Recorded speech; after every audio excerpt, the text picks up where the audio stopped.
El hombre que apareció en las imágenes de la sala del tribunal es James Craig, un dentista que alguna vez fue elogiado como el esposo perfecto en el estado de Colorado. Pero su rostro sereno es ahora símbolo de traición, manipulación y crueldad. Después de que las autoridades revelaran que James había envenenado en secreto a la esposa con la que compartió la cama durante más de 2 décadas usando arsénico y cianuro de potasio. Todo mientras la cuidaba como un esposo ejemplar. Fue acusado de mezclar veneno en los batidos de su esposa, monitorear sus síntomas día tras día e incluso comprar un boleto de avión para su amante mientras su esposa agonizaba. El caso conmocionó a todo Estados Unidos, no solo por lo meticuloso de cada paso que planeó, sino porque detrás de la muerte de Angela Craig se escondía una tragedia familiar de larga duración. Si quieres conocer la escalofriante verdad detrás del aspecto cortés de James Craig, te invitamos a quedarte hasta el final del video. En marzo de 2023, en medio de las rutinas diarias de la vida familiar, el mundo aparentemente estable de la familia Craig en Colorado se desvió hacia una dirección inesperada y devastadora. Un matrimonio y una carrera que alguna vez se consideraron símbolo de fortaleza, comenzaron a desmoronarse a medida que secretos enterrados y confianza perdida salían gradualmente a la luz. Mientras amigos y familiares luchaban por entender lo que estaba ocurriendo, nuevas revelaciones generaban aún más preguntas. ¿Qué ocurrió realmente tras las puertas cerradas de esta familia aparentemente perfecta? Angela fue llevada al hospital el 15 de marzo de 2023, alrededor de las 11 a.m., con un fuerte dolor de cabeza, mareos y náuseas. Era su tercera hospitalización en solo 10 días, pero esta vez la situación era mucho más grave. El personal médico tuvo que colocarla en soporte vital, intentando estabilizar una condición que se deterioraba rápidamente de manera alarmante. Su familia, incluido su esposo James, estaban en estado de shock, sin poder comprender por qué su salud se había desplomado tan repentinamente.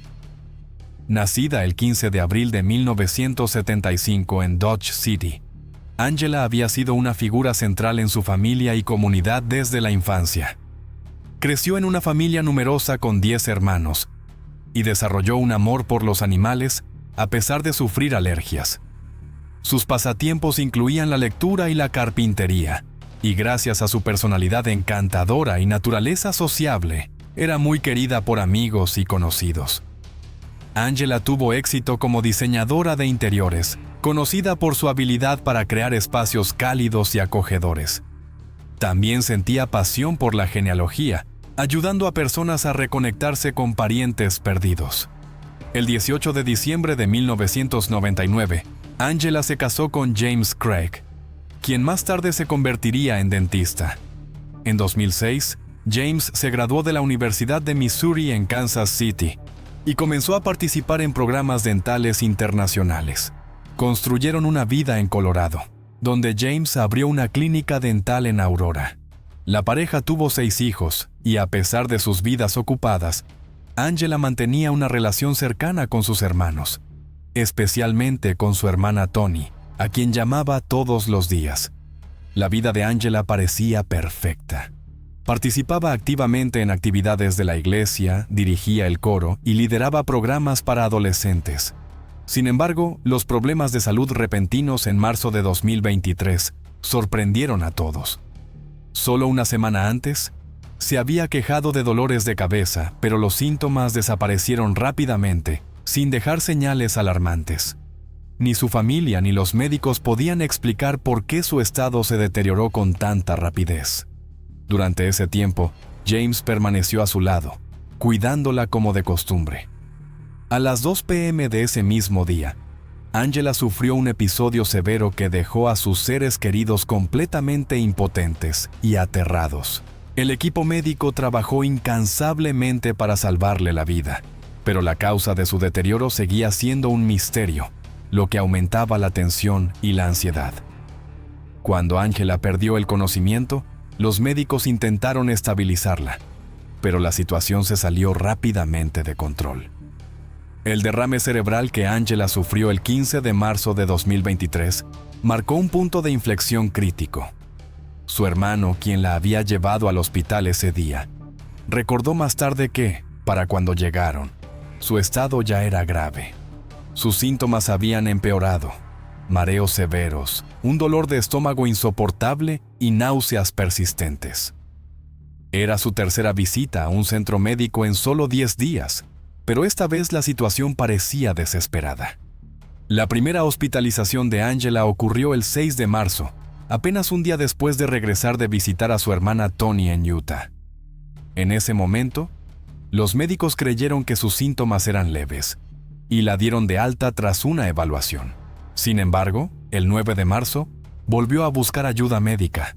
Su esposo James, un dentista experimentado y siempre una presencia firme en los momentos difíciles, estaba muy preocupado. Buscó consejo con la esposa de su amigo y colega Ryan Redfern, quien tenía un doctorado en medicina. En los días siguientes, Ryan y su esposa monitorearon de cerca la condición de Angela. Le ofrecieron apoyo y compartieron posibles causas de sus síntomas, recomendando pruebas adicionales y consultas. James mantenía un contacto regular con ellos, informándoles sobre los resultados de los exámenes y el progreso de Angela. Entre los estudios realizados se incluyeron resonancias magnéticas, ecografías, análisis de sangre y tomografías computarizadas de varias partes del cuerpo de Angela. A pesar de los esfuerzos, todos los resultados fueron normales. La única anomalía fue la presión arterial inusualmente baja de Angela, incluso mientras recibía líquidos por vía intravenosa.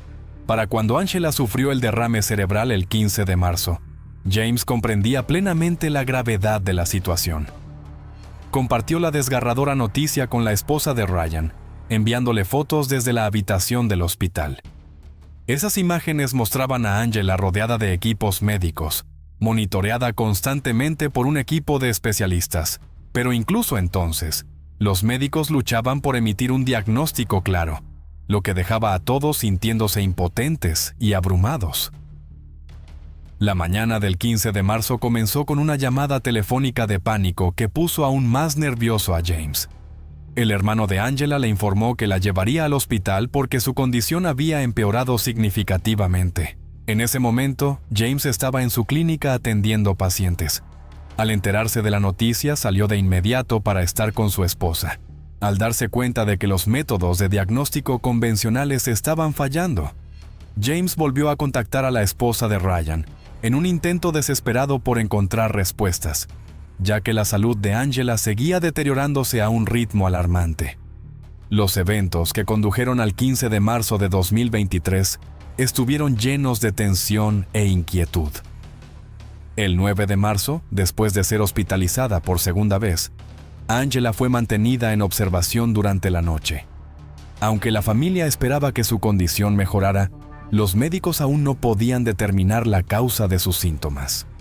Mientras los resultados de los exámenes continuaban siendo normales, la creciente preocupación entre su familia y el equipo médico pintaba un panorama alarmante. Durante todo este proceso, Ryan y su esposa siguieron desempeñando un papel crucial. Ryan, amigo de toda la vida y socio financiero de James, ya lo había apoyado en tiempos difíciles, incluyendo ayudarlo a salvar su clínica dental durante la crisis financiera de 2021. Esta vez, su ayuda era igual de urgente, ya que la vida de Angela pendía de un hilo, y la causa de su sufrimiento seguía siendo un misterio. Mientras tanto, Caitlin, la nueva gerente de la clínica dental de James, no podía quitarse de la cabeza la sensación de que algo extraño estaba ocurriendo con su jefe.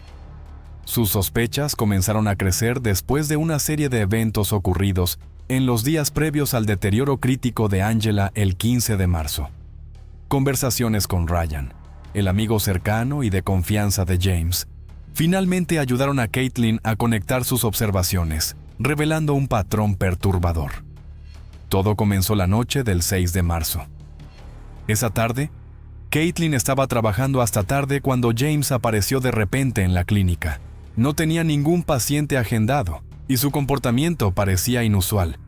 En lugar de trabajar en la computadora de su oficina, James se metió en una de las salas de tratamiento y usó la computadora allí. Aunque a Caitlin le pareció extraño, en ese momento no le dio demasiada importancia. Unos días después, el 13 de marzo, llegó un paquete a la clínica. James había dado instrucciones específicas de que Caitlin debía recibirlo personalmente, y enfatizó que nadie más debía abrirlo. Sin embargo, cuando fue a recoger el paquete, descubrió que otro miembro del personal ya lo había abierto. Dentro había un recipiente cilíndrico con una etiqueta de advertencia que decía «sustancia tóxica» y claramente marcado como cianuro de potasio. Aunque alarmada, Caitlin volvió a sellar rápidamente el paquete y se lo entregó a James sin hacer preguntas, siguiendo las instrucciones de confidencialidad que él había recalcado previamente. Ese mismo día, vio a James salir de la oficina cargando la caja envuelta en papel marrón. Este incidente intensificó aún más las sospechas de Caitlin. La creciente inquietud llevó a Caitlin a investigar sobre el cianuro de potasio, y lo que descubrió fue escalofriante. Los síntomas de exposición incluían náuseas, presión arterial baja y mareos. Una coincidencia inquietantemente precisa con los síntomas que Angela había estado experimentando durante varios días. Cuando Ryan y su esposa llegaron al hospital para apoyar a James, la condición de Angela ya era crítica. Ryan, que ya conocía algunas de las dificultades familiares, quedó impactado cuando Caitlin le confesó los extraños eventos ocurridos en la clínica. Lo que ella le contó fue tan alarmante que, camino al hospital, Ryan contactó a las autoridades y les proporcionó todos los detalles que Caitlin había compartido. Sin embargo, ese no fue el único comportamiento extraño que Caitlin había notado en James. También recordó otro incidente la noche del 6 de marzo. Mientras se preparaba para salir de la oficina, James le envió un mensaje de texto pidiéndole que recibiera personalmente un paquete que llegaría pronto y que se lo entregara directamente. En ese momento, el mensaje parecía una solicitud rutinaria, pero con el tiempo adquirió un significado mucho más perturbador. Cuando Ryan llegó al hospital, decidió confrontar a James. James dijo que la sustancia química en cuestión, el cianuro de potasio, había sido solicitada a petición de Angela. Sin embargo, su explicación sonaba vacilante, lo que aumentó aún más las dudas en la mente de Ryan. Preocupado, Ryan transmitió esta información a los investigadores, quienes comenzaron a sospechar que el caso era mucho más complejo de lo que parecía inicialmente. El 15 de marzo, Angela fue llevada una vez más al hospital. Sus síntomas, mareos severos, náuseas y un dolor abdominal intenso, se habían vuelto críticos. El hermano de Angela, quien la llevó a la sala de urgencias, declaró más tarde a la policía que, para cuando llegaron, ella apenas podía mantenerse en pie. En ese momento, James parecía darse cuenta de que la situación se le escapaba rápidamente de las manos. Más tarde ese mismo día, la policía comenzó a interrogar a James. Incluso antes de que comenzara el interrogatorio oficial, los investigadores ya estaban centrados en una cuestión clave. ¿Cómo explicaría James la conexión entre su compra de cianuro de potasio y el colapso repentino y grave en la salud de Angela? La investigación comenzó con entrevistas al personal médico del hospital donde Angela estaba siendo tratada. Una enfermera que había sido advertida por Ryan confirmó que los resultados de los exámenes de Angela mostraban marcadores anormales. Su médico tratante agregó que sus síntomas, incluyendo convulsiones y un rápido deterioro, podían ser consistentes con la exposición a una sustancia tóxica. Estas declaraciones se convirtieron en pruebas clave, lo que llevó a los investigadores a centrarse en los eventos que condujeron a la hospitalización de Angela. Al día siguiente, los detectives llegaron a la clínica dental de James. Caitlin, la gerente de oficina, compartió varias observaciones que profundizaron aún más el misterio. Recordó que el 6 de marzo, James había mencionado que estaba cuidando a Angela y que le había preparado un batido de proteínas. No mucho después de eso, la salud de Angela comenzó a deteriorarse, una coincidencia que llamó particularmente la atención de los investigadores y generó muchas más preguntas. En los días siguientes, James aparecía con frecuencia ansioso, evitaba las conversaciones y pasaba la mayor parte del tiempo hablando por teléfono. Lo que más llamó la atención de Caitlin fue su solicitud para que firmara documentos relacionados con la compra de equipos para la clínica. Al revisar estos documentos, los investigadores descubrieron que las cantidades indicadas eran mucho más altas que el costo real del equipo, lo que despertó sospechas de posible fraude financiero. Uno de los empleados de la clínica confirmó que James usaba frecuentemente la computadora de la oficina con fines personales. En febrero, este empleado recordó haber visto a James navegando en un sitio web relacionado con productos químicos de laboratorio, incluyendo sustancias que podían ser extremadamente peligrosas. Estas observaciones coincidían con el descubrimiento de que James había comprado cianuro de potasio. La investigación se amplió rápidamente hacia las actividades financieras de James. Los detectives descubrieron que el 4 de marzo, James había transferido una gran suma de dinero a un proveedor no identificado involucrado en la venta de productos químicos. El pedido fue enviado a la dirección de la clínica, lo que le permitió mantenerlo oculto para su familia. Cuando los investigadores rastrearon el pedido, lo vincularon con el paquete que Caitlin había visto anteriormente. Ella describió la caja cilíndrica con una etiqueta de advertencia y señaló que James se la había llevado a casa tras recibirla. La atención se dirigió rápidamente a la oficina de James en la clínica. Otro empleado informó que James había comenzado recientemente a cerrar con llave la puerta de su oficina durante las pausas para el almuerzo, un hábito inusual en él. Durante un registro en la oficina, los investigadores encontraron restos de material de embalaje que se parecía al envoltorio del paquete de cianuro de potasio. Mientras tanto, el personal del hospital continuaba sus esfuerzos por salvar a Angela. El nivel de toxinas en su cuerpo era tan alto que los médicos descartaron la posibilidad de un envenenamiento accidental. Este detalle clave sentó las bases para nuevos cargos contra James. Los detectives obtuvieron una orden para registrar la casa y el auto de James, sospechando que allí podrían encontrar más pruebas que lo vincularan con el colapso de salud de Angela. Caitlin proporcionó un testimonio adicional, señalando que los síntomas del envenenamiento por cianuro de potasio, náuseas, vómitos y presión arterial baja, coincidían con los que Angela había experimentado. También señaló que este químico puede ser letal incluso en dosis pequeñas. Cada nueva pieza de evidencia profundizaba las sospechas de los investigadores y los acercaba a la conclusión de que la crisis de salud de Angela fue el resultado de acciones deliberadas.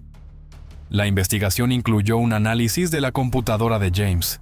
En ella, los detectives encontraron notas con fechas y horarios en los que los síntomas de Angela empeoraban. Aunque las notas parecían ser para llevar un seguimiento de su salud, su naturaleza hizo sospechar que James podría haber estado monitoreando y manipulando la condición de su esposa. Una revisión de los mensajes entre la pareja reveló más detalles. El 6 de marzo de 2023, Angela le envió un mensaje de texto a James agradeciéndole por el café que le había preparado. Poco después, mencionó sentirse mareada y débil. James respondió sugiriendo que revisara su presión arterial. Más tarde ese día, en una conversación, James se refirió a algunos medicamentos fuertes y sugirió que sus síntomas podrían haber sido causados por ciertos detonantes. Un comentario que los investigadores más tarde interpretaron como un intento de desviar sospechas. Ryan, amigo de toda la vida y socio comercial de James, declaró que en 2021 James le había confiado que atravesaba graves dificultades financieras y problemas matrimoniales. En ese momento, James incluso había considerado el divorcio. Más adelante, James afirmó que Angela sufría de una depresión severa y relató un incidente en el que aseguró haber evitado que ella se hiciera daño. Sin embargo, los testimonios de sus 6 hijos contradecían esta versión. Describieron a Angela como una persona vibrante, alegre, que no mostraba señales de depresión ni de comportamiento inusual. Los investigadores también examinaron eventos ocurridos en diciembre de 2022, cuando James solicitó el divorcio. Sin embargo, nunca tomó medidas para buscar ayuda profesional para Angela, a quien supuestamente había descrito con problemas de salud mental en conversaciones anteriores. Esta inconsistencia junto con un patrón de ocultar información importante, alimentó aún más las sospechas de que el comportamiento de James podría haber sido parte de un plan cuidadosamente calculado.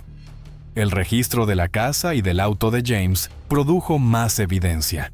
En su oficina doméstica, los investigadores encontraron restos de envoltorios que se creía estaban relacionados con el envío del cianuro de potasio. En el auto, descubrieron rastros de un polvo blanco, que luego fue enviado para su análisis.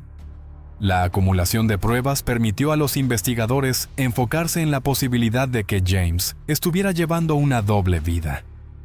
A pesar de aparentar ser un hombre de familia devoto, sus problemas ocultos y comportamiento reservado empezaban a salir a la luz. La presión financiera, un matrimonio fracturado y notas detalladas sobre los síntomas de Angela dibujaban una imagen más clara de lo que podría haber ocurrido a puertas cerradas. La historia del matrimonio entre James y Angela se convirtió en un elemento clave de la investigación.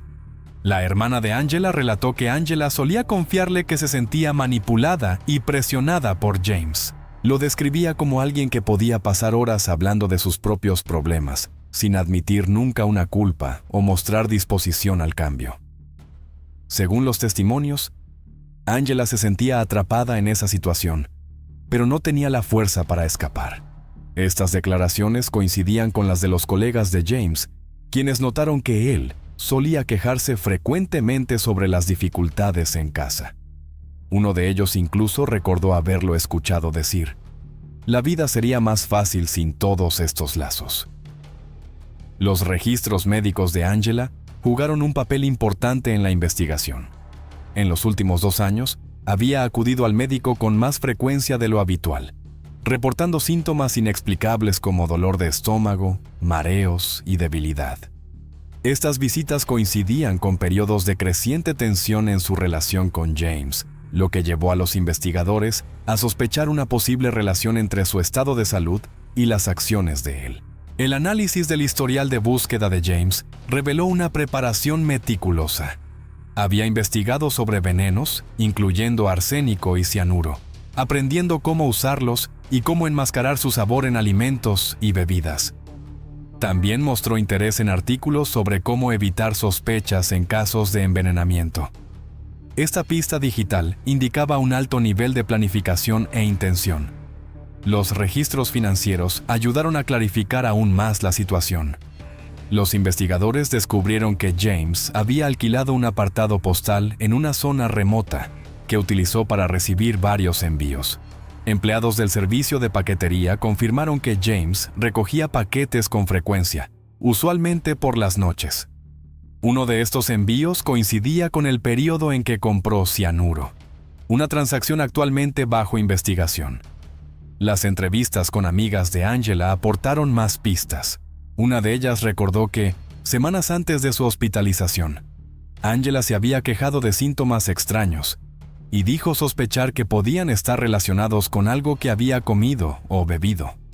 Sin embargo, descartó cualquier posibilidad de que James estuviera involucrado, creyendo que su malestar se debía al agotamiento u otros problemas de salud.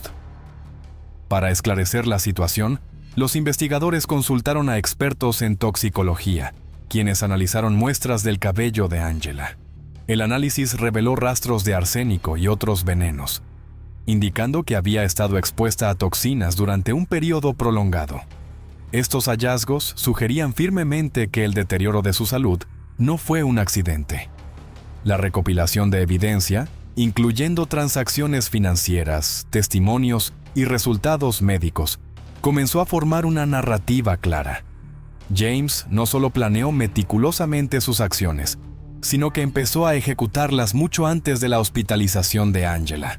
Aún así, los investigadores continuaron su trabajo, decididos a eliminar cualquier duda restante.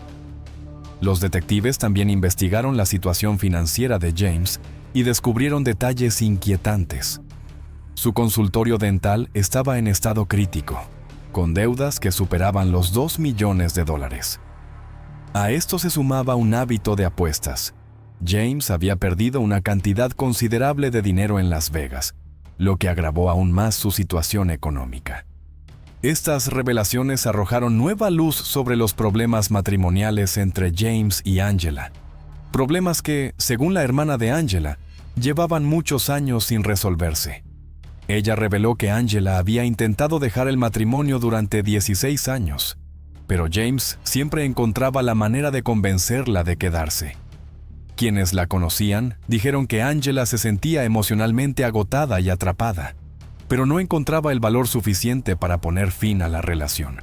Estos relatos llevaron a los investigadores a sospechar que James había utilizado tácticas manipuladoras para mantener el control de la situación. Correos electrónicos descubiertos durante la investigación revelaron otra faceta de la vida de James: correspondencia con una mujer llamada Karen, una ortodoncista de Texas, que evidenciaba una relación íntima que comenzó en 2022, cuando Karen solicitó el divorcio. Un detalle en particular llamó la atención de los investigadores. James había reservado un vuelo para Karen el mismo día que recibió el pedido de arsénico. En un correo electrónico fechado el 16 de marzo, Karen expresaba su tristeza por no poder estar con James y decía esperar verlo pronto. Mientras tanto, los investigadores revisaron las pólizas de seguro de vida a nombre de Angela.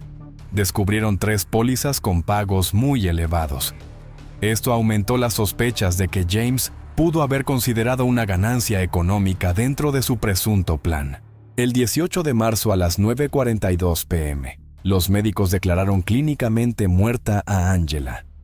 Apenas unas horas después, James fue acusado de homicidio premeditado en primer grado. Según los investigadores, James, quien solía preparar batidos de proteínas para su esposa, fue acusado de intentar añadir arsénico a su bebida el 6 de marzo de 2023. Cuando ese intento falló, ordenó con urgencia cianuro de potasio y dijo al proveedor que era para un procedimiento médico. Al día siguiente, James fue arrestado.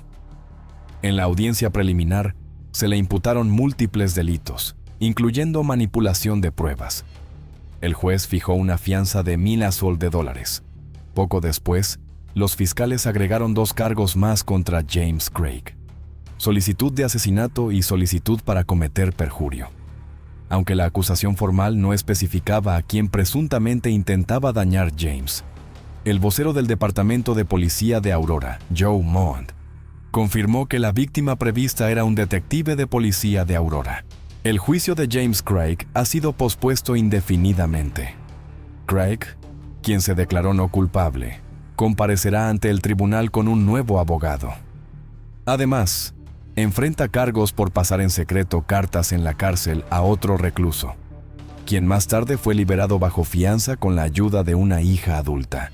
Los fiscales afirmaron que la carta incluía una solicitud para crear un video falso en el que Angela Craig pide a James que le compre veneno. Tras la muerte de Angela el 18 de marzo, su familia decidió donar sus órganos. Esa decisión trajo algo de consuelo a sus seres queridos, al saber que su vida podría ayudar a salvar otras. La esquela de Angela, redactada por su familia, se centró en su amabilidad, amor por su familia y dedicación a ayudar a los demás, sin ninguna mención a las trágicas circunstancias que rodearon su muerte. Mientras tanto, los 6 hijos de Angela quedaron en el centro de esta tragedia. Tras el arresto de James, la familia de Angela asumió la custodia de los niños, decidida a protegerlos de las consecuencias de las presuntas acciones de su padre. Los familiares de Angela trabajaron incansablemente para asegurarse de que los niños recibieran el apoyo y cuidado necesarios durante este difícil momento. Este caso expuso los oscuros secretos que James Craig había ocultado detrás de la imagen de un hombre exitoso y una vida familiar aparentemente feliz. Sus acciones, cuidadosamente planeadas, condujeron a un desenlace trágico, destruyendo no solo su propia vida, sino también la de sus hijos, su familia y sus seres queridos. Esta historia es un crudo recordatorio de que una apariencia estable y exitosa puede ocultar conflictos profundos y motivos ocultos, dejando atrás preguntas sin respuesta y vidas transformadas para siempre. una estudiante universitaria estadounidense fue asesinada en su casa. Tras el examen forense, se encontró ADN masculino en su cuerpo, pero no había signos de resistencia, lo que indica una relación consensuada. La policía especuló que el perpetrador era un hombre cercano a la víctima. Sin embargo, la apasionante vida privada de la víctima complicó la investigación, ya que había muchos que encajaban en el perfil. Esto supuso un obstáculo importante para la resolución del caso. Se desconoce el verdadero culpable y el motivo del asesinato de una chica con la que tenían una relación cercana.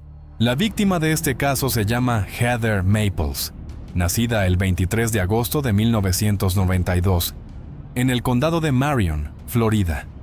En el momento del incidente, ella tenía 22 años y era estudiante de la Universidad Estatal de Middle Tennessee, y trabajaba a tiempo parcial como agente de arrendamiento en un departamento juvenil local.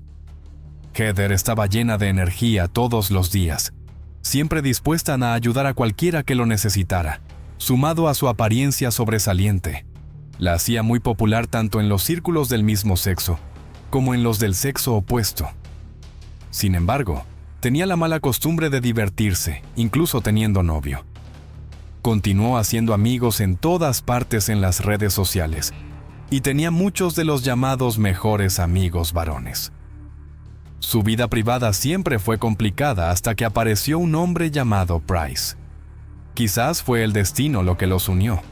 Desde que conoció a Price, Heather había dejado de ser juguetona e incluso planean casarse después de graduarse de la universidad. Sin embargo, apenas unos meses antes de su graduación, ocurrió un accidente y la boda nunca se llevó a cabo. En la mañana del 7 de agosto de 2015, a las 9 a.m., Heather, que se suponía que debía ir a trabajar, no apareció. Al principio, sus colegas pensaron que tal vez se había quedado dormida, pero cuando se acercaba la tarde y ella seguía desaparecida, rápidamente llamaron a su novio, Price, para preguntarle si estaba con Heather. Para su sorpresa, Price tampoco había estado en contacto con Heather en todo el día, y asumió que estaba demasiado ocupada con el trabajo para revisar su teléfono. Inesperadamente, Heather no se presentó a trabajar en todo el día. En ese momento, el corazón de Price se hundió con una sensación de presentimiento. Inmediatamente corrió a la casa de Heather. Al llegar a su puerta, Price notó que la puerta de Heather estaba abierta, lo que intensificó su sensación de inquietud. Al entrar al dormitorio, Price vio inmediatamente a Heather acostada en la cama, rodeada de manchas de sangre salpicadas incluso en la pared cercana. Sorprendido, Price golpeó el pie de Heather en un intento de despertarla, pero ella no mostró respuesta. Solo sintió un toque frío y se dio cuenta de que su novia podría haber sido asesinada. En consecuencia, optó por llamar a la policía. Al recibir el reporte, la policía acudió rápidamente al lugar. Encontraron a una mujer desaliñada acostada boca abajo en la cama del dormitorio, con salpicaduras de sangre por todos lados. La víctima tenía un claro precio de estrangulamiento en el cuello y múltiples heridas traumáticas contundentes en la parte posterior de la cabeza, que parecían ser lesiones fatales. Después de un examen exhaustivo de la escena, la policía descubrió una mancha de sangre de color rojo oscuro en la sábana de Heather, con huellas dactilares visibles. Este descubrimiento entusiasmó a la policía, que recogió cuidadosamente la huella dactilar y la subió a la base de datos nacional de huellas dactilares para su análisis y comparación. Desafortunadamente, el análisis reveló que la huella digital pertenecía a la propia Heather, no al perpetrador. Además, debido a que el perpetrador limpió la escena del crimen, la policía no pudo encontrar ninguna otra evidencia útil, como cabello o huellas, por lo que se basaron en el informe de la autopsia forense para realizar análisis para resolver el caso. Según el examen forense, se encontró ADN masculino en el cuerpo de Heather, lo que indica que había tenido actividad sexual con un hombre antes de su muerte. Inicialmente, todos asumieron que el caso era un claro ejemplo de agresión sexual y asesinato. Sin embargo, los peritos forenses examinaron minuciosamente el cuerpo de Heather y no encontraron heridas defensivas aparte de las heridas mortales mencionadas, lo cual era muy inusual. Normalmente, si Heather se hubiera visto obligada a tener un encuentro sexual, se habría resistido, lo que habría resultado en heridas defensivas. En consecuencia, la policía sacó dos conclusiones cruciales. En primer lugar, es probable que Heather hubiera tenido actividad sexual voluntariamente antes de su muerte. Sin embargo, no fue coerción. Por lo tanto, el perpetrador debería ser un hombre que tuviera una relación extremadamente íntima con Heather. En segundo lugar, recibió un golpe en la parte posterior de la cabeza mientras estaba completamente indefensa, lo que indica que probablemente alguien cercano a ella la mató mientras dormía. Combinando estos dos puntos, junto con el hecho de que todas las puertas y ventanas de la escena del crimen estaban intactas, la policía redujo directamente el alcance del perpetrador a hombres que tenían una relación íntima con Heather. Al principio, la policía pensó que el número de sospechosos se había reducido drásticamente, por lo que el caso estaba casi resuelto. Sin embargo, después de la investigación, descubrieron que las relaciones interpersonales de Heather eran muy complejas y en realidad había bastantes sospechosos que cumplían con los criterios. Tenían que proceder con la investigación paso a paso. Como novio legítimo de Heather, Price se convirtió naturalmente en el primer sospechoso a los ojos de la policía. Según el relato de Price, Heather fue a un bar con un compañero de clase anoche, y como no estaba muy familiarizado con el compañero de clase de Heather, no fue con ellos, sino que se fue a casa y jugó con amigos toda la noche hasta el amanecer antes de ir a cama. Durante este tiempo, Price solo le envió un mensaje a Heather, preguntándole cómo fue la noche de fiesta con su compañera de clase, y después de algunas preguntas, ya no la contactó más. Basándose en la declaración de Price, la policía encontró a sus amigos para verificar su coartada, que confirmaron. Sin embargo, a la policía le preocupaba que Price pudiera haber preparado su coartada de antemano, por lo que comprobaron la cuenta de juego de Price. A través de los registros de inicio de sesión de la cuenta de juego de Price y sus compañeros de equipo de juego, se confirmó que Price estuvo jugando toda la noche, lo que demuestra que no tuvo tiempo de cometer el crimen. Entonces, la policía descartó sus sospechas y lo escoltó fuera de la sala de interrogatorios. Cuando Price salía de la comisaría, la policía responsable de investigar la escena del crimen trajo a otro sospechoso. Resultó que mientras la policía inspeccionaba la escena, vieron a un joven sosteniendo las llaves y abriendo la puerta de Heather. Cuando el joven y la policía hicieron contacto visual, este inmediatamente intentó cerrar la puerta, lo que despertó sospechas. Después de todo, el novio de Heather era Price. Entonces, ¿por qué esta persona tendría las llaves de la casa de Heather? Como se suele decir que los perpetradores tienden a regresar a la escena del crimen, la policía encontró a este individuo muy sospechoso y lo llevó para interrogarlo. El joven se presentó como Michael.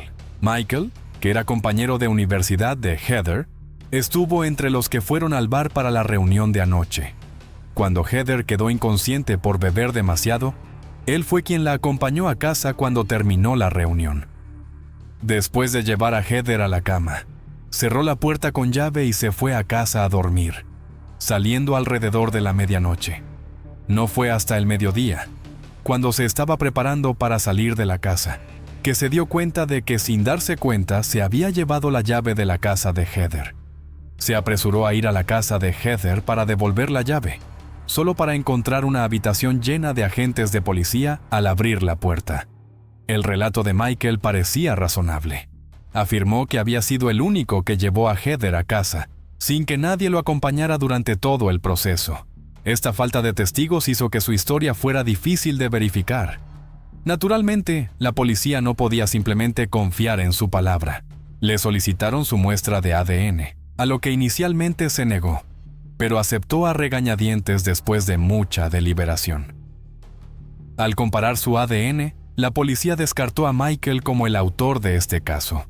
Sin embargo, encontraron una coincidencia con un incidente de robo 3 meses antes, lo que explicó su reticencia inicial a proporcionar su ADN. En consecuencia, Michael fue arrestado por el robo pero absuelto de sospecha en este caso. Aunque se descartó la participación de Michael en el asesinato de Heather, la investigación arrojó hallazgos importantes. Según el relato, había cerrado la puerta con llave al salir de la casa de Heather. Cuando llegó la policía, encontraron la puerta abierta.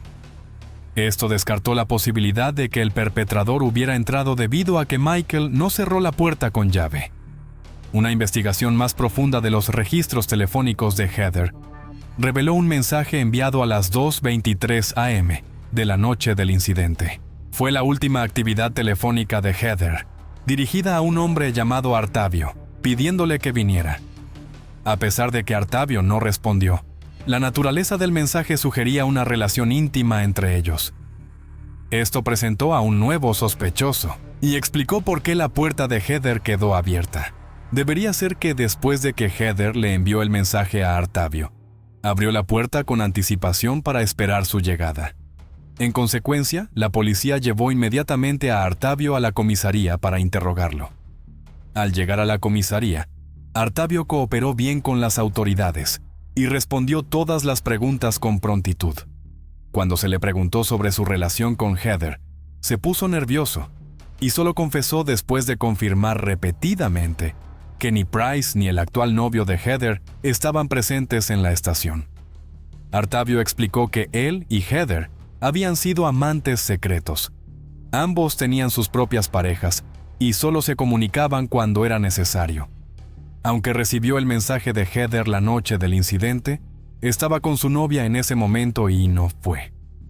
A pesar de su explicación, la policía siguió sospechando, ya que estas relaciones poco convencionales a menudo dan lugar a importantes contradicciones.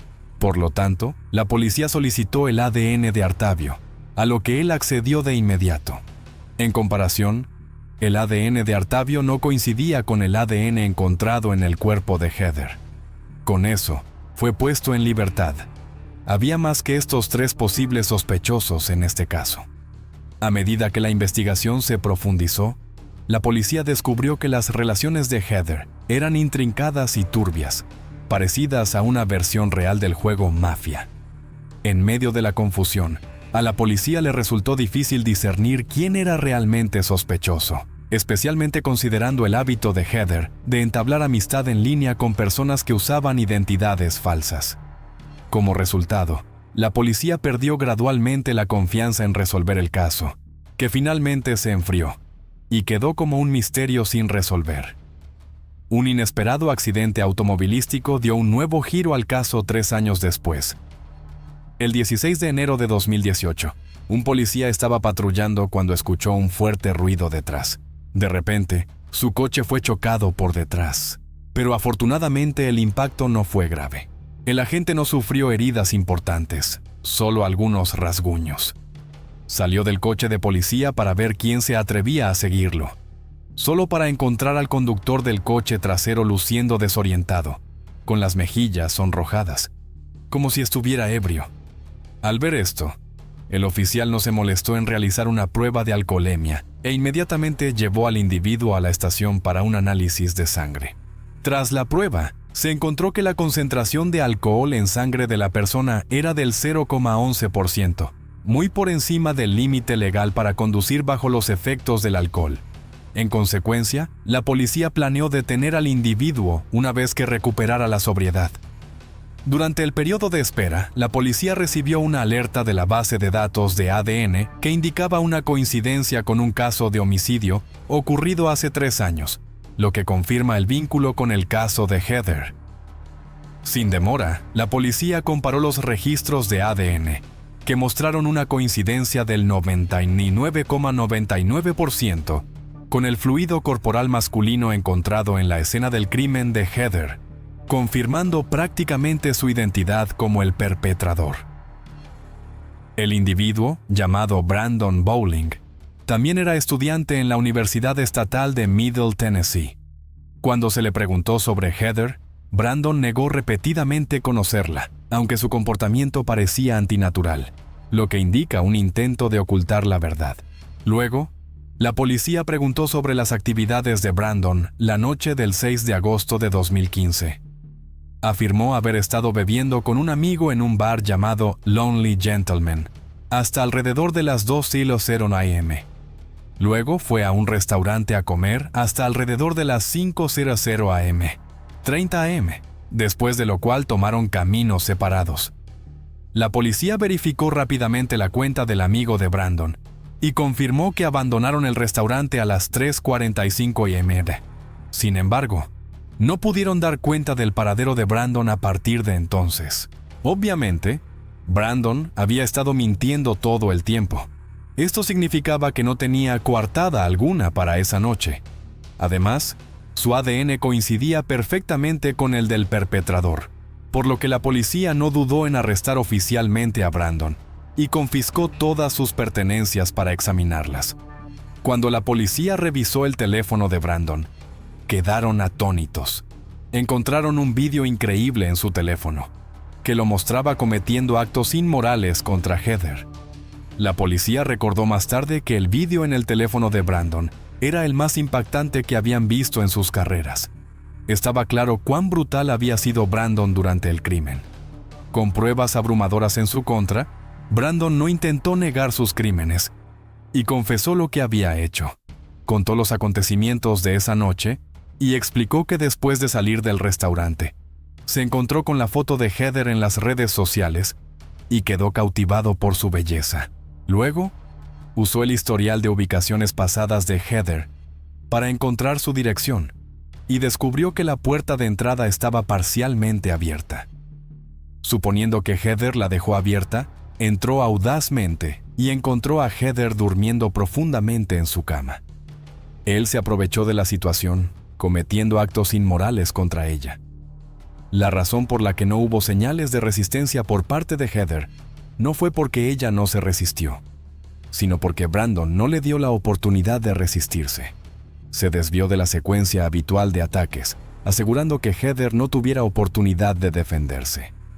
Brandon incluso grabó todo el proceso en su teléfono. Después, limpió las huellas dactilares que pudiera haber dejado y dejó deliberadamente una huella de sangre en la sábana para engañar a la policía. Finalmente, abandonó el apartamento con confianza, sin saber que su cautela acabaría por conducirle a la ruina, por conducir en estado de ebriedad. El 23 de febrero de 2018 se llevó a cabo el primer juicio del caso. Brandon fue acusado de asesinato en segundo grado y violación agravada. Admitió los crímenes que cometió. Al final, el tribunal condenó a Brandon a 40 años de prisión por asesinato y 15 años por violación sin posibilidad de libertad condicional. El caso, que inicialmente parecía irresoluble, encontró su respuesta gracias a una serie de eventos inesperados y a la persistencia de las autoridades. La vida siempre oculta sorpresas. A veces son alegrías, pero también puede haber tragedias. Lo importante es que debemos valorar cada momento, vivir con sinceridad y con cautela en todas nuestras relaciones. Del caso de Heather, vemos que la justicia puede ser demorada, pero no negada. Esto también subraya la importancia de la perseverancia y la honestidad en la búsqueda de la verdad. Finalmente, tratar a los demás con bondad y respeto es la mejor manera de construir una vida en paz y evitar consecuencias dolorosas. El hombre que aparece en las imágenes es John Leedham, propietario de una pequeña tienda de delicatessen en la ciudad de Clydebank, Escocia. Su rostro frío y su apariencia impecable hicieron que muchos creyeran que era un esposo modelo, un padre devoto y un miembro respetado de la comunidad. Pero en marzo de 2016, la verdad detrás de la puerta de Delicious Deli conmocionó a todo el Reino Unido. Fue condenado por el asesinato de una chica de 16 años llamada Paige Doherty, una clienta habitual del local. La apuñaló 61 veces, luego intentó deshacerse del cuerpo, limpió la escena, reabrió la tienda y continuó vendiendo comida como si nada hubiera pasado. Cuando todo se reveló mediante imágenes de vigilancia y exámenes forenses, el público le dio un nombre que la prensa jamás olvidaría: el asesino más frío de Clydebank. Si quieres conocer todos los detalles de esta historia impactante, desde el momento en que Paige entró en la tienda hasta que la verdad fue revelada capa por capa, Te invitamos a quedarte hasta el final del video. 19 de marzo de 2016, a las 8:21 a.m. Las cámaras de vigilancia captaron la imagen de Paige Doherty, de 16 años, vestida con pulcritud, una mochila al hombro, empujando la puerta de vidrio de una pequeña tienda en una calle concurrida de Clydebank. Entró. La puerta se cerró lentamente detrás de ella, y esa fue la última vez que se la vio con vida. Era una mañana de sábado común, sin pánico, nada fuera de lo normal. Pero desde ese momento comenzó una historia que sacudiría no solo a su familia y amigos, sino a toda la comunidad. Una historia donde lo familiar se volvió aterrador. Una tienda local acogedora, un dueño amable, una calle conocida por todos, de repente se convirtieron en la entrada a la oscuridad. Solo unas horas después, la familia de Paige comenzó a darse cuenta de que algo no estaba bien. Paige Doherty nació el 17 de abril del 2000 en la ciudad de Clydebank, Escocia. Desde pequeña, destacaba por su corazón bondadoso y una madurez poco común. Siempre sonriente, reflexiva y accesible, conectaba fácilmente con personas de todas las edades. Paige no era del tipo que buscaba atención, pero su presencia siempre se notaba. Era la mayor de 4 hermanos, y el sentido de responsabilidad le venía de forma natural, especialmente cuando se trataba de sus hermanitos. Su madre, Pamela, crió a la familia junto a su esposo Andy, el padrastro de Paige. Su hogar siempre estaba lleno de risas y vida. Aunque enfrentaban muchas dificultades, existía un vínculo profundo entre ellos, un cuidado genuino y una cercanía emocional. Paige siempre tuvo un lugar especial en su corazón para su hermano y sus hermanas menores.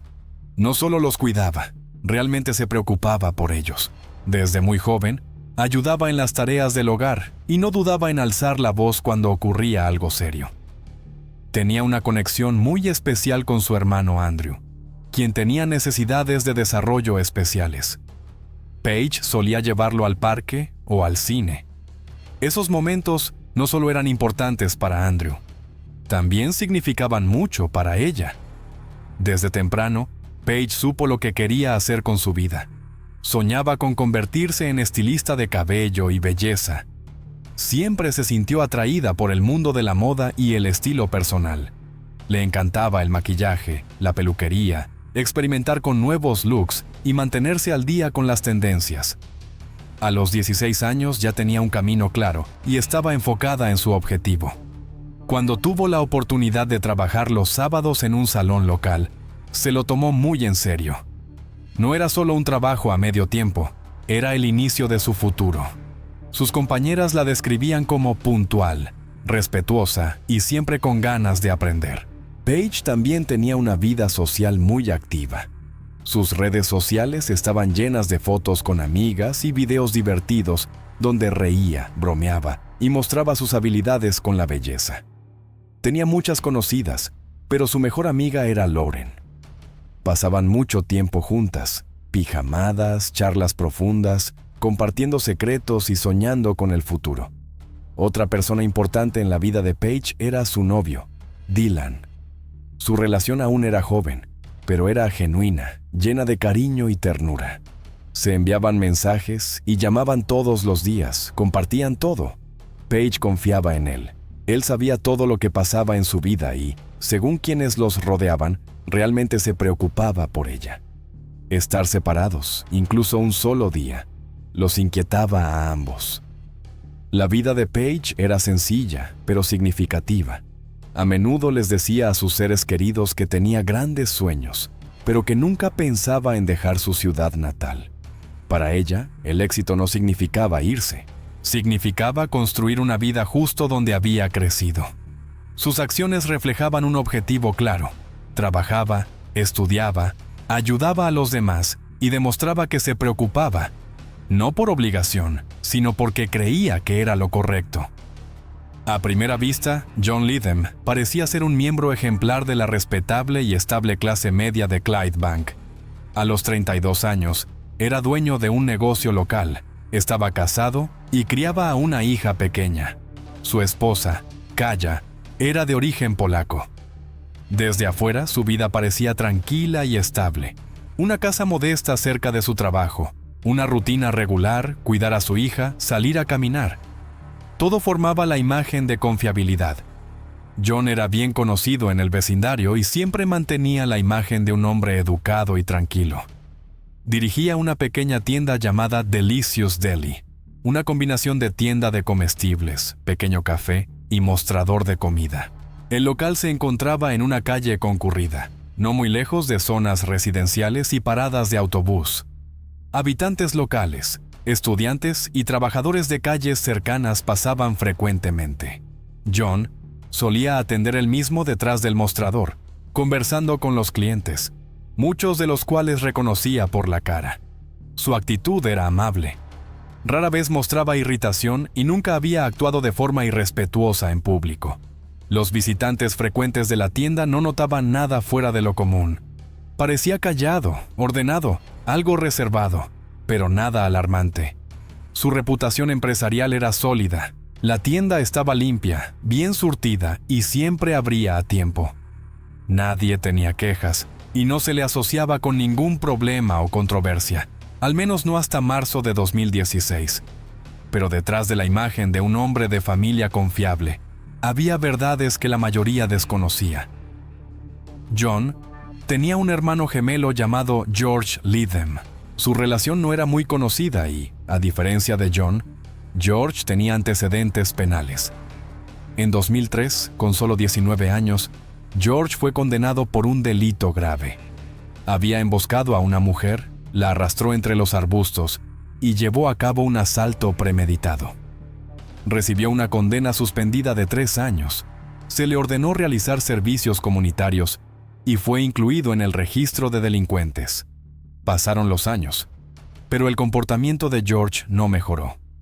En 2016, pocos días antes de una audiencia judicial, estuvo involucrado en otro incidente. Apareció borracho cerca de una gasolinera, portando un cuchillo y una barra metálica, y comenzó a gritar amenazas a los transeúntes. Poco después, fue arrestado nuevamente. Su vida siguió siendo caótica y peligrosa. En 2019 cometió otra agresión, esta vez en casa, contra su esposa embarazada.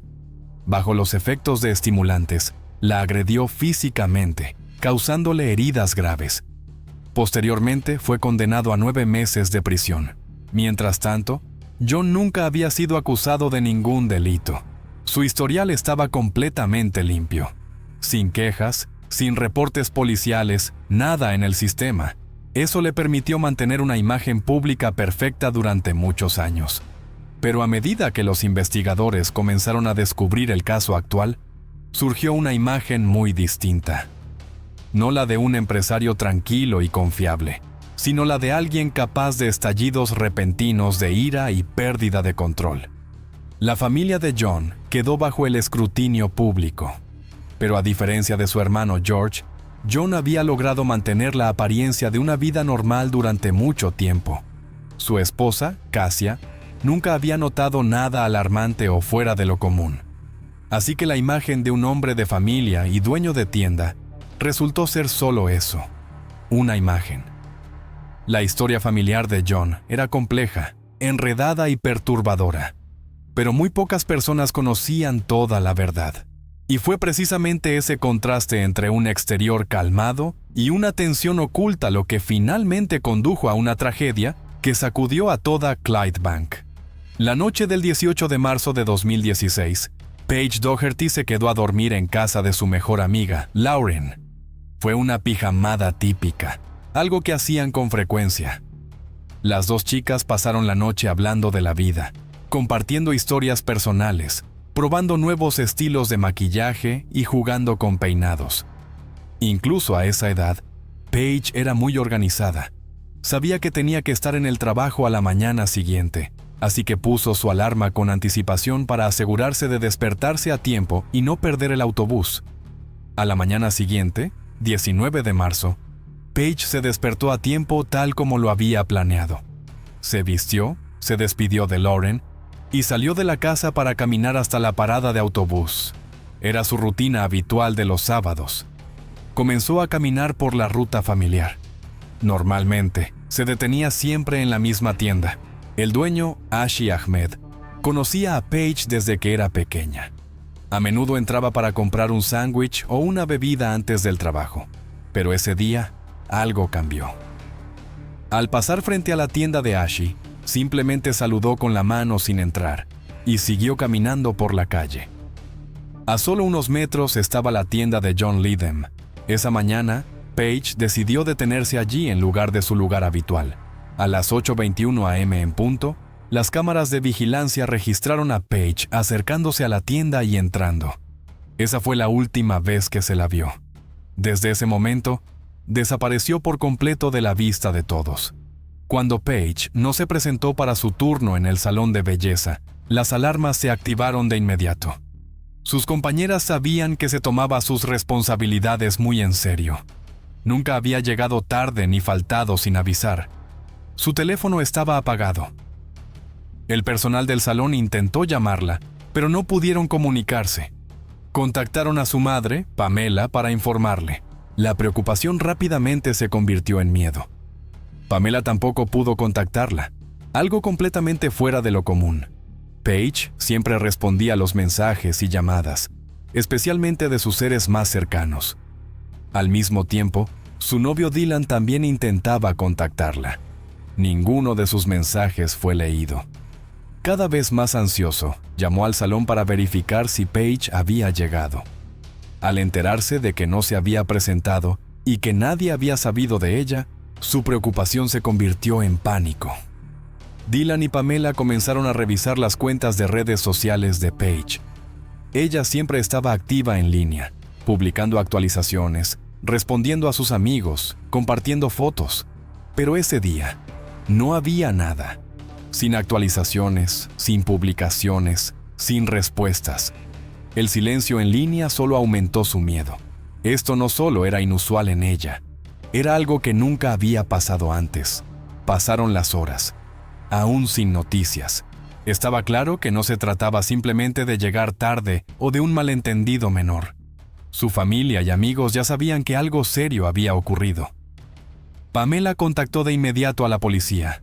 Dadas las circunstancias y todo lo que sabían sobre Paige, las autoridades trataron el caso como una desaparición de alto riesgo desde el principio.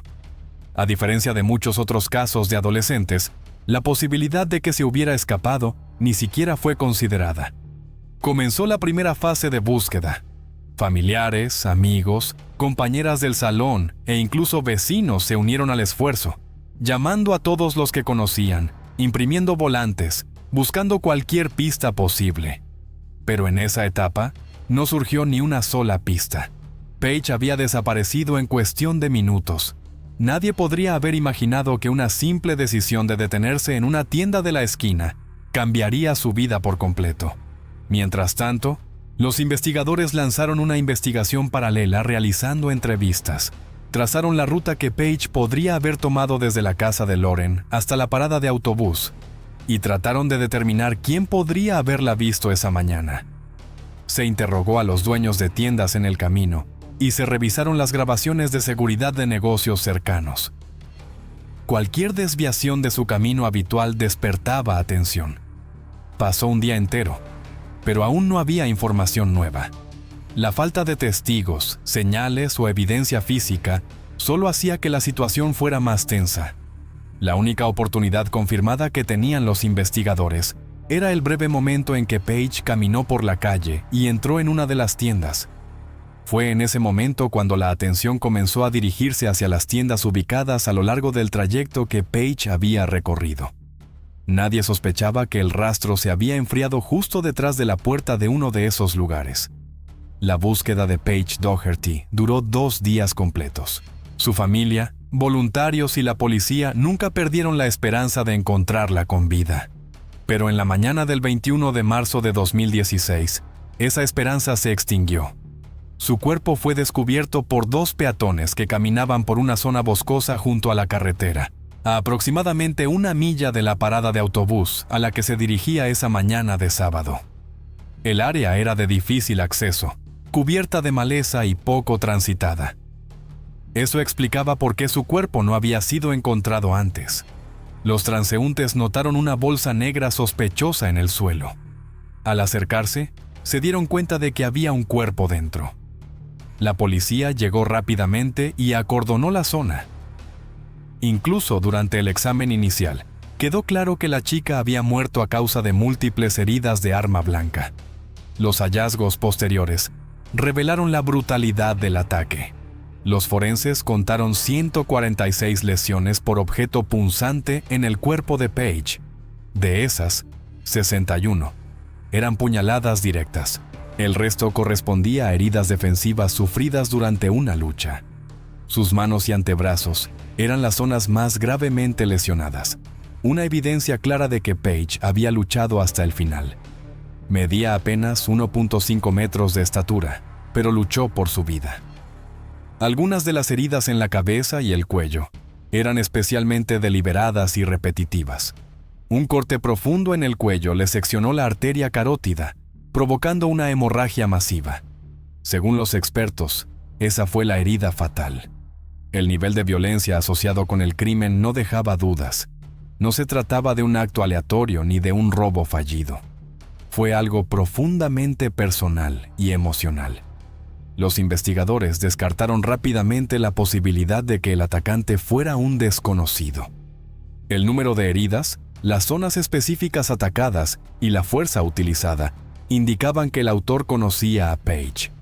Este crimen fue cometido con furia, una característica típica de los casos impulsados por un motivo personal. El lugar donde se encontró el cuerpo también generó interrogantes. Estaba escondido de la carretera principal, invisible al tráfico, y requería esfuerzo para llegar hasta allí. No fue una decisión espontánea. Quien fuera el responsable conocía bien la zona, o la eligió deliberadamente, planificando con antelación ocultar lo que había hecho. La forma en que el cuerpo fue envuelto y la posición en la que fue dejado indicaban claramente que Paige había sido trasladada hasta allí después de su muerte. La noticia del hallazgo del cuerpo de Paige se difundió rápidamente por todo Clydebank. Para todos los involucrados en la búsqueda, fue un golpe devastador. Su familia fue informada oficialmente. Su madre, Pamela, luchaba por aceptar la realidad. Dylan, su amigo cercano y novio, estaba completamente en shock. Los voluntarios que habían pegado carteles y compartido información en línea ahora publicaban condolencias y mensajes de duelo. Toda la comunidad quedó sumida en un luto colectivo. Mientras tanto, la policía comenzó a analizar grabaciones de cámaras de seguridad y a hablar con cualquiera que pudiera haber visto a Paige el día de su desaparición. El objetivo era reconstruir sus últimos pasos e identificar quién fue la última persona en verla. Estaba claro que el crimen había sido premeditado o cometido por alguien que creía poder borrar todas las huellas. Pero en una ciudad donde casi cada esquina e intersección contaba con cámaras de vigilancia, desaparecer por completo era casi imposible. La investigación entró en una fase crítica. Los investigadores se centraron en trazar la ruta de Paige Doherty la mañana del 19 de marzo. Solicitaron grabaciones de todas las cámaras de seguridad a lo largo del camino que ella solía tomar desde la casa de Lauren hasta la parada de autobús. Dos lugares llamaron la atención: Fleming's Grocery Store, donde normalmente compraba el desayuno, y la tienda vecina, Delicious Deli, donde se detuvo esa mañana. El punto de inflexión llegó tras una llamada telefónica a la policía por parte de Ashi Ahmed, dueño de Fleming Food Store. Recordaba haber visto a Paige esa mañana. Ella le saludó con la mano, pero no entró a la tienda, lo cual le pareció extraño. Al recordar que su sistema de cámaras tenía un ángulo amplio, revisó la grabación. El video mostraba claramente a Paige caminando por la acera y entrando en la tienda vecina, la tienda de John Leadham. Sin embargo, el video no la mostraba saliendo. Ahmed compartió de inmediato el video con la policía. Los investigadores revisaron cuidadosamente las imágenes y confirmaron que a las 8:21 a.m., Paige había entrado en Delicious Deli. Durante más de una hora después, no se registró a nadie saliendo. Luego, a las 9:58 a.m., la cámara captó a John Leadham cerrando la tienda bajando las persianas y saliendo apresuradamente. Cruzó la calle hacia otra tienda, donde compró productos de limpieza, lejía y bolsas de basura negras grandes. Esto fue confirmado tanto por el video de vigilancia como por el testimonio del dependiente, quien notó que el cliente parecía muy nervioso. A las 10:03 am, la cámara grabó a John regresando a la tienda con los productos recién comprados. Poco después, volvió a aparecer cargando una gran bolsa negra que colocó en su automóvil. El video mostraba claramente un pie con calcetín blanco sobresaliendo de la bolsa. En ese momento, los investigadores comprendieron que estaban presenciando lo que parecía ser un intento de deshacerse de un cuerpo. Pero eso era solo una parte de la perturbadora cadena de eventos captada por las cámaras. En lugar de irse, John regresó a la tienda varias veces durante las siguientes 2 horas. Entraba y salía repetidamente. Durante ese tiempo, intentó limpiar, fregar la sangre y eliminar evidencia. Las cámaras captaron cada acción, sus expresiones faciales y sus gestos. Se le veía con pánico y desorientado. En un momento incluso se cambió de ropa y reabrió la tienda para atender a los clientes como si nada hubiera ocurrido. Una unidad policial fue enviada de inmediato para efectuar el arresto. Menos de 10 horas después de recibir las grabaciones, los investigadores ya habían reunido suficientes pruebas para detenerlo. John fue arrestado y llevado para ser interrogado. Al mismo tiempo, los expertos forenses comenzaron a examinar minuciosamente su tienda. A primera vista, el local parecía limpio, pero al mover los refrigeradores y los mostradores, se encontraron rastros de sangre bajo los estantes. Los análisis de laboratorio confirmaron que era sangre de Paige Doherty. Cada nueva prueba debilitaba aún más la posición de John. Cada una de sus acciones tras la desaparición de Paige había sido registrada por las cámaras. No solo intentó deshacerse del cuerpo, también limpió activamente la escena del crimen, volvió a abrir el negocio y sirvió a los clientes. Esto indicaba un intento deliberado de destruir pruebas, no una reacción impulsiva como luego afirmaría. En paralelo con el arresto, los investigadores siguieron recopilando pruebas. Examinaron el coche de John Leedham y encontraron restos de sangre, a pesar de que el vehículo había sido limpiado cuidadosamente. El análisis forense también confirmó que el coche de John había estado en el lugar donde se encontró el cuerpo de Paige, el mismo día en que él admitió haber dejado sus restos allí. A estas alturas, ya no había duda alguna. Las grabaciones de vigilancia se convirtieron en la pieza clave de la investigación.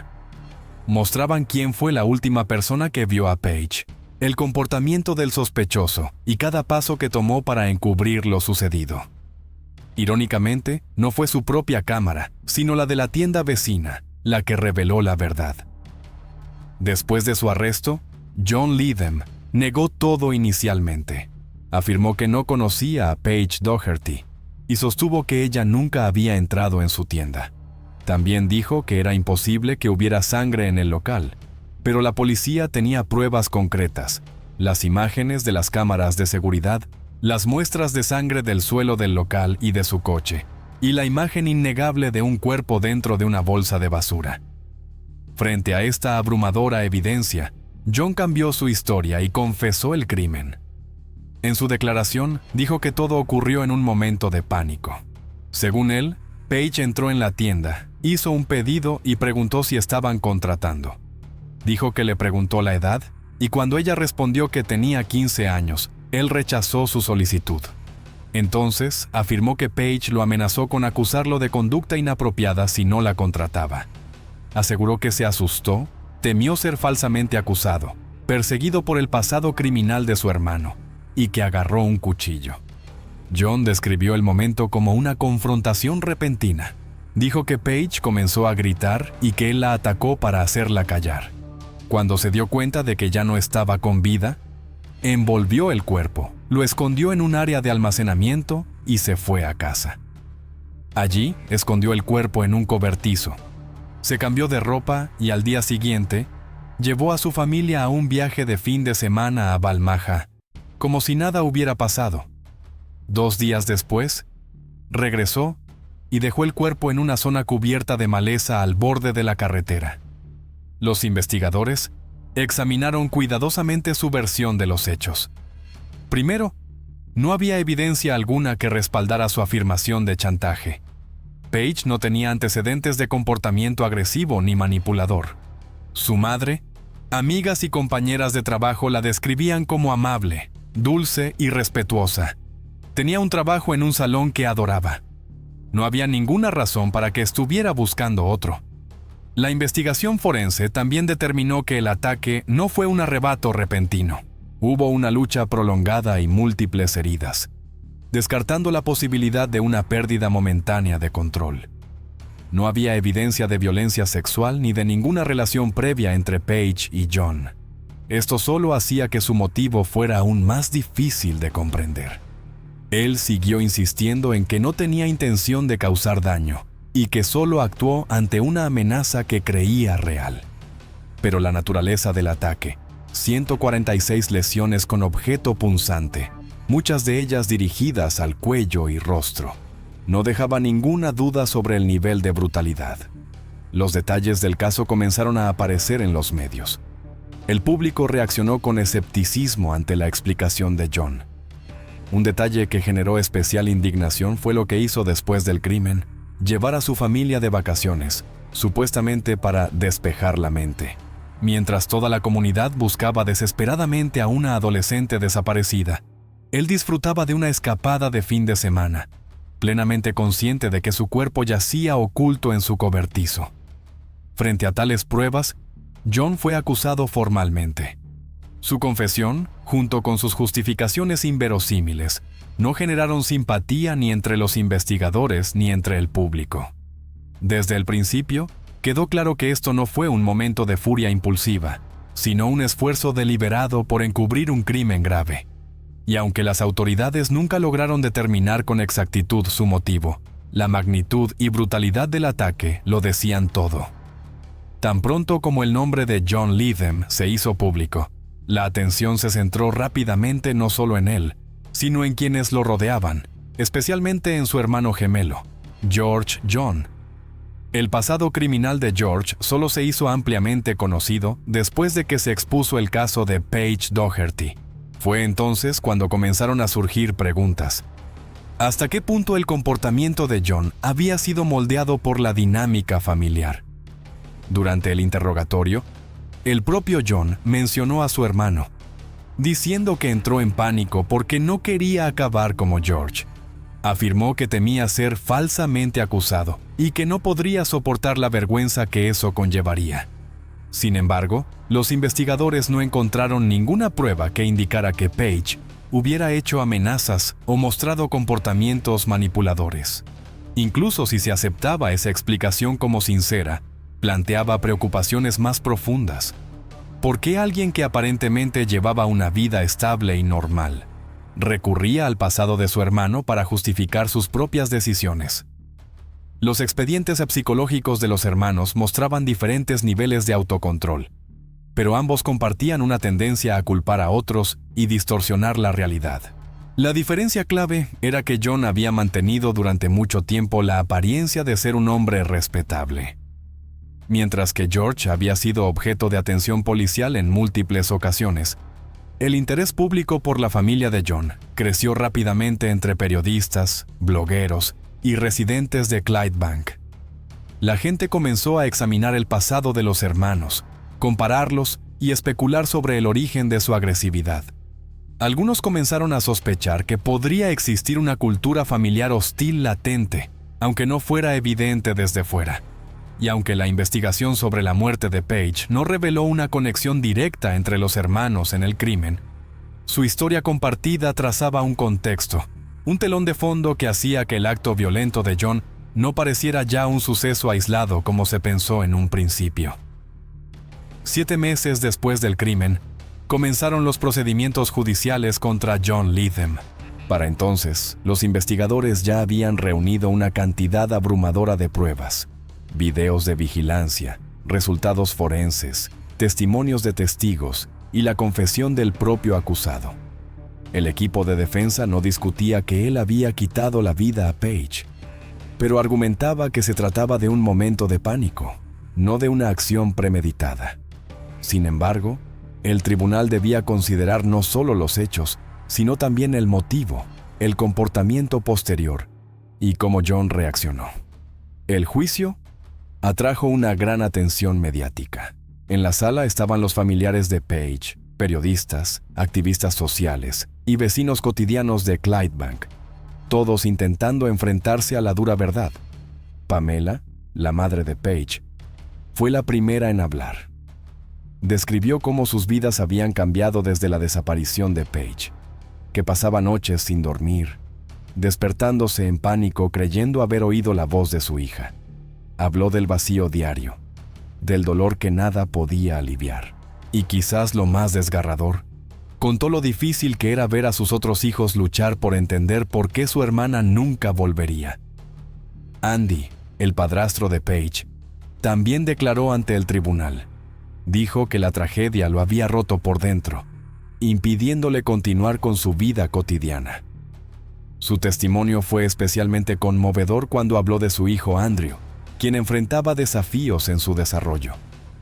Andrew no podía comprender por qué su hermana, con quien solía pasear y ver dibujos animados, de repente ya no estaba. Según Andy, el niño seguía preguntando cuándo volvería Page, y la familia se veía obligada a evitar darle una respuesta directa. Sus palabras dejaron a la sala en absoluto silencio. El juez concluyó que John Leatham era culpable de un delito grave cometido con intención. Fue condenado a cadena perpetua con un mínimo de 27 años. Para la familia de Page, fue un paso más hacia la justicia. Como dijo su madre, eso no traerá de vuelta a Page, pero al menos garantiza que quien le arrebató la vida no estará en libertad durante mucho tiempo. El tribunal subrayó la brutalidad del crimen y los esfuerzos de John por encubrirlo, rechazando cualquier argumento de que se trató solo de una emoción pasajera o de una pérdida de control momentánea. A pesar de las pruebas abrumadoras y de la reacción pública, el equipo de defensa de John presentó una apelación, argumentando que la sentencia era demasiado severa. Alegaron que John no tenía antecedentes penales, tenía una familia, una hija pequeña y había sido considerado un miembro respetado de la comunidad. Destacaron que el crimen no fue premeditado y que John había mostrado remordimiento. Por tanto, merecía una pena menor. Esto provocó una ola de indignación en todo Clydebank, especialmente por parte de la familia y los amigos de Page. No obstante, el Tribunal de Apelación revisó el caso y redujo la pena mínima de 27 a 23 años. El juez citó la falta de pruebas que indicaran premeditación y el hecho de que John confesó. Esa decisión generó una fuerte reacción del público. Para muchos, parecía una recompensa para un criminal. Los familiares de Page declararon públicamente que consideraban la reducción de la pena como una ofensa, no solo hacia ellos, sino también hacia la memoria de Page. Las acciones de John tras el crimen, limpiar la escena, ocultar el cuerpo, intentar seguir con su trabajo como si nada, demostraban que no existía un arrepentimiento real. El propio John Leatham se mostró sereno durante todo el juicio. Nunca miró directamente a la familia de Page, ni les dirigió la palabra. Su actitud fue fría, indiferente, dando la impresión de haberse desconectado de la realidad de lo que había hecho. Observadores señalaron que no mostró ninguna comprensión del daño que había causado. Nunca pidió perdón, nunca expresó compasión, ni hacia Pamela, ni hacia Andy, ni hacia nadie cercano a Page. Eso no hizo más que reforzar la sensación de que reducir su sentencia fue un error. El veredicto final dejó un sabor amargo. Por un lado, el criminal estaba encarcelado. Por otro, saber que podría salir en libertad en poco más de 2 décadas dejaba a muchos con una sensación de inseguridad. Pero el resultado más importante fue que el caso recibió una resolución legal formal, y la familia de Page tuvo la oportunidad de alzar la voz y compartir el dolor que habían vivido. El tribunal respondió a la pregunta de ¿quién?, pero la pregunta de ¿por qué? Sigue sin respuesta. El caso afectó a todos los que conocieron a Page, Las autoridades tuvieron que tomar medidas para proteger a la esposa de John, Kaya, después de que se convirtiera en blanco de ataques verbales y físicos durante las visitas al centro penitenciario. Fue acosada y agredida hasta el punto de que finalmente tuvo que huir con su hija a Polonia. La familia de John enfrentó una condena pública generalizada. Su hermano George continuó involucrado en delitos, amenazando con armas y agrediendo a su esposa. El oscuro historial familiar comenzó a salir a la luz. Pamela, la madre de Paige, fundó una organización para apoyar a familias que han perdido seres queridos por la violencia. Más adelante, dio a luz a una niña a la que llamó Penny Page. El dolor nunca se fue, pero la familia siguió intentando avanzar. Clydebank nunca olvidó a Paige. Se organizaron caminatas conmemorativas en su honor. La gente vestía de rosa, soltaba globos al cielo. Su funeral reunió a una gran multitud, con el ataúd transportado en un carruaje tirado por caballos. En el día que habría sido su cumpleaños, sus amigas organizaron una fiesta, la fiesta a la que ella nunca pudo asistir. Paige se convirtió en algo más que una víctima. Se convirtió en un símbolo, un recuerdo y un recordatorio doloroso del impacto devastador de una crueldad sin sentido.